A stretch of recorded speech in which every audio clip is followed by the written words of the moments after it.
Hello students, मैं दीपिका सरफराज, अतिथि सहायक प्राध्यापक, department of commerce, Pandit Jawaharlal Nehru arts and science, PG college, Bemetara. Branding के पहले पार्ट में हमने ब्रांडिंग क्या होता है, उसका महत्व क्या है, उसके लाभ क्या है, ये सब जाने थे। लाभ का कुछ पार्ट बचा हुआ था जिसको आज हम कंटिन्यू करने वाले हैं। तो हमने पहले पार्ट में उत्पादकों के लाभ देखे थे, इस पार्ट में हम मध्यस्थों के लाभ देखेंगे। तो चलिए शुरू करते हैं। पहला पॉइंट है उसमें ग्राहकों को समझाने में आसानी। ब्रांड के प्रोडक्ट को ग्राहकों को समझाने में आसानी होती है, क्योंकि हर कोई ब्रांड को एडवर्टाइजमेंट के थ्रू जानता ही है। जब आपने एडवर्टाइजमेंट बता ही दिया है उस ब्रांड के बारे में, उसकी क्वालिटी के बारे में, तो ग्राहकों को समझाने में आसानी होती है। जो मध्यस्थ होते हैं उनको उसके बारे में ज़्यादा इन्फॉर्मेशन देने की ज़रूरत नहीं है, ग्राहक खुद उसकी मांग मिडिल मैन से कर लेता है या मध्यस्थों से कर लेता है।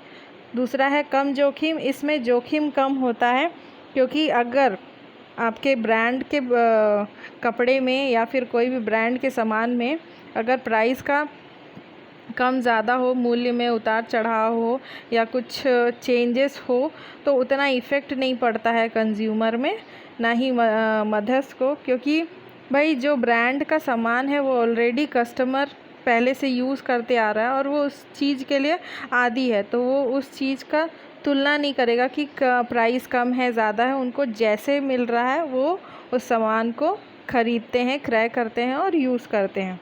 तीसरा है संवर्धन की आवश्यकता ना होना।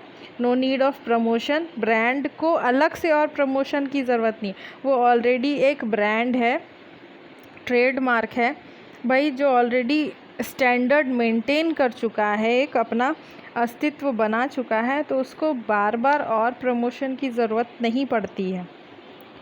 अगला है साख में वृद्धि, गुडविल में। भाई ब्रांड के कपड़े जो बिकते हैं, जो बेचता है, जो मध्यस्थ बेचता है, उसका गुडविल भी बढ़ता है। क्योंकि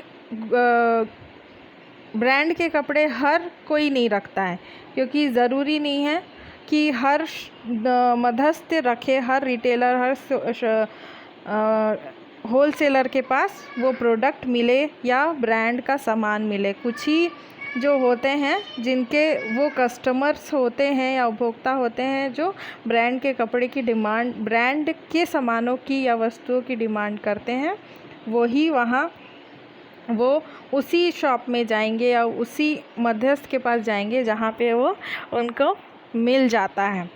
तो इससे क्या होता है, निर्माता का भी गुडविल बढ़ रहा है, क्योंकि वो ब्रांड का प्रोडक्ट निर्माण कर रहा है और जो उसको रख रहा है या बेच रहा है, आप तक पहुंचा रहा है, उसकी गुडविल भी बढ़ती है। तीसरा पॉइंट है उपभोक्ता को लाभ। कंज्यूमर को कैसे लाभ होगा? क्वालिटी में स्थिरता, यानी जो क्वालिटी है वो स्टेबल रहती है। जो कंज्यूमर है वो ब्रांड के प्रोडक्ट के बारे में जानता है, उस वस्तु के बारे में जानता है, उसकी सारी इन्फॉर्मेशन है और वो उसको यूज़ करते आ रहा है, तो उसकी क्वालिटी में ज़्यादा कुछ बदलाव नहीं होता है। कुछ सुधार कभी कभी किए जाते हैं, तो एक नॉर्मल सा ही चेंज होता है, तो उसकी क्वालिटी भी एक नॉर्मल स्टेबिलिटी के साथ चलती है। क्योंकि कस्टमर जानते हैं कि वो ब्रांड का सामान है, तो उसका प्रोडक्ट हमेशा अच्छी क्वालिटी का ही होगा। दूसरा है मूल्य स्थिरता, यानी प्राइस स्टेबिलिटी।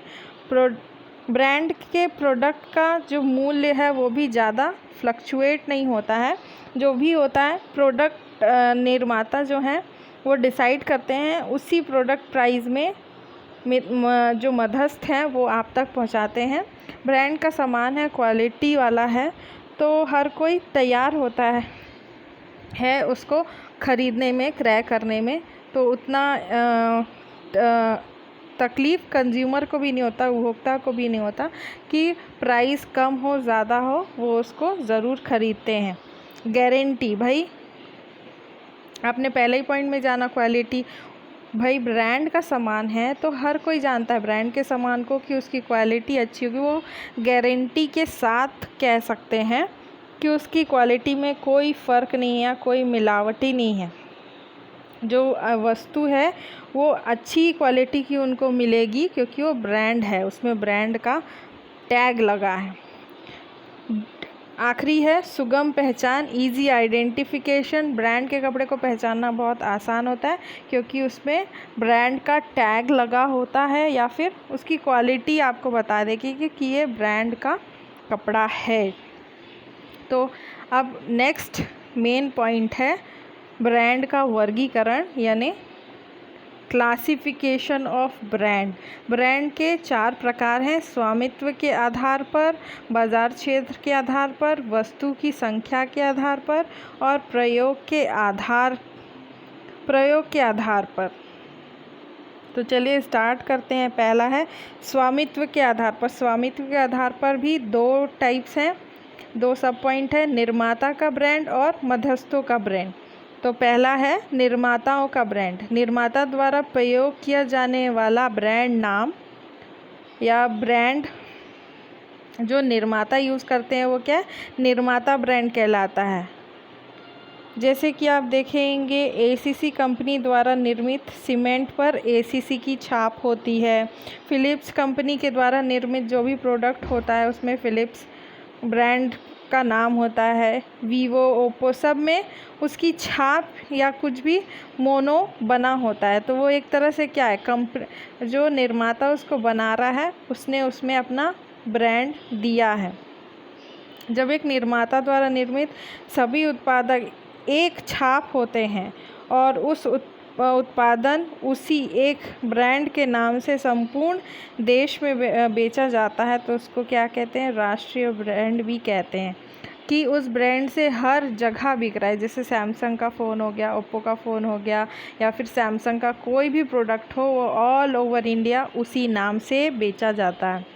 अगला है मध्यस्थों का ब्रांड। जब निर्माता अपने उत्पादक पर किसी प्रकार की छाप या मुहर का प्रयोग नहीं करते हैं, तो क्या करते हैं, बड़े थोक व्यापारी या फुटकर व्यापारी उन वस्तुओं पर या उत्पादनों पर अपना ब्रांड या मुहर लगाकर उस वस्तु को बेचते हैं। कई बार हम जाते हैं किसी दुकान में, तो जो भी दुकान है वो अपने नाम से उस वस्तु में टैग लगाकर बेचता है, वो है मध्यस्थ का ब्रांड। थोक व्यापारी और फुटकर व्यापारी कई बार अपने शॉप के नाम से या फिर उस पर्टिकुलर एजेंसी के नाम पे उसको बेचते हैं। दूसरा है बाजार क्षेत्र के आधार पर। इसमें आता है स्थानीय ब्रांड, प्रांतीय ब्रांड, क्षेत्रीय ब्रांड और राष्ट्रीय ब्रांड। तो सबसे पहले जानेंगे स्थानीय यानी लोकल ब्रांड। वो ब्रांड जो एक स्थान विशेष पर ही लोकप्रिय है उसको हम कहते हैं स्थानीय ब्रांड। भाई जो सिर्फ उस पर्टिकुलर एरिया में ही बिकता हो। कई बार होता है ना, जो घर में अचार बनता है वो उस एरिया में फेमस होता है, क्योंकि उसका टेस्ट वहाँ के एरिया के लोग ही जानते हैं, तो वो वहीं बिकता है। लेकिन उसको कोई ब्रांड नेम दे के आप मार्केट में ले आओगे तो वो शायद प्रांतीय ब्रांड या राष्ट्रीय ब्रांड भी बन सकता है। अगला है प्रांतीय ब्रांड। यह ब्रांड जो एक राज्य विशेष में ही प्रचलित है उसको हम लोग कहते हैं प्रांतीय ब्रांड या फिर स्टेट ब्रांड या फिर प्रोविंशियल ब्रांड भी बोलते हैं इसको, कि उस ही स्टेट में बिकेगा वो सामान, कहीं और नहीं जाएगा। अगला है क्षेत्रीय ब्रांड।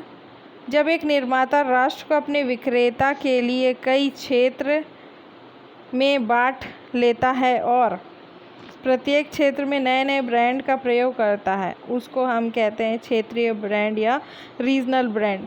भाई किसी रीजन में आप बेच रहे हो,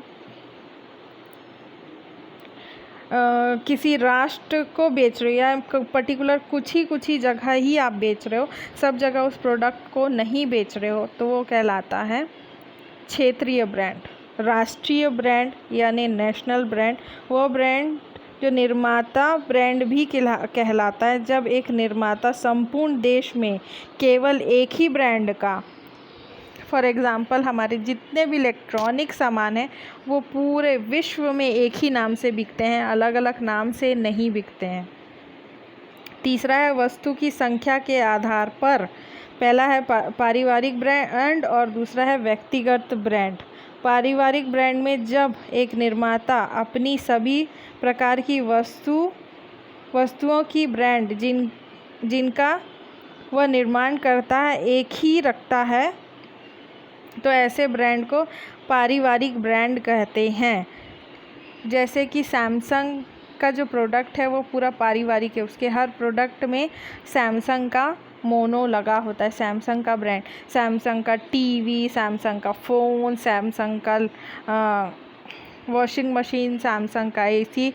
एक तरह से ये क्या है, पारिवारिक हो गया, ये पूरा ग्रुप हो गया। उषा का सामान है और टाटा ग्रुप के सामान है। टाटा का भी बहुत सारा प्रोडक्ट है भाई, टाटा स्टील, टाटा धोती, टाटा की गाड़ियाँ हैं।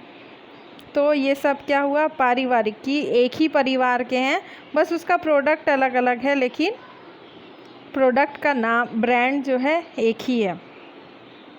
अगला है व्यक्तिगत या इंडिविजुअल। जब निर्माता पारिवारिक ब्रांड की नीति नहीं अपनाता और प्रत्येक वस्तु के उत्पाद पर अलग अलग ब्रांड की मुहर लगाता है तो उसको हम कहते हैं व्यक्तिगत।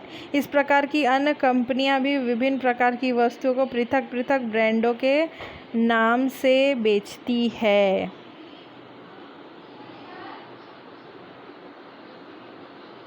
फॉर एग्ज़ाम्पल आप देख सकते हैं हिंदुस्तान लीवर लिमिटेड है, जिसमें नहाने के साबुन में लाइफबॉय, लक्स, रेक्सोना, ये सब क्या है, हिंदुस्तान लीवर लिमिटेड के हैं लेकिन उनका नाम अलग अलग है। Lifebuoy, lux, Rexona, lux supreme आदि हैं। ये सब क्या है, व्यक्तिगत ब्रांड है एक ही उसके, लेकिन उस हर वस्तु का अलग अलग मुहर लगी हुई है। अगला है प्रयोग के आधार पर, तो लड़ने वाली ब्रांड और दूसरा है प्रतियोगी ब्रांड। तो पहला जानते हैं लड़ने वाली ब्रांड। जब बाज़ार में प्रतियोगी अधिक होते हैं तो निर्माता एक के द्वारा कम से कम एक मूल्य की वस्तु तैयार करना बाज़ार में प्रस्तुत कर दी जाती है। इसी प्रकार की वस्तु ब्रांड को लड़ने वाली होती है। जब भी कंपटीशन अधिक होता है ना, तब निर्माता क्या करता है, कम मूल्य की वस्तु तैयार कर बाज़ार में प्रस्तुत कर देता है, या कम प्राइस वाली।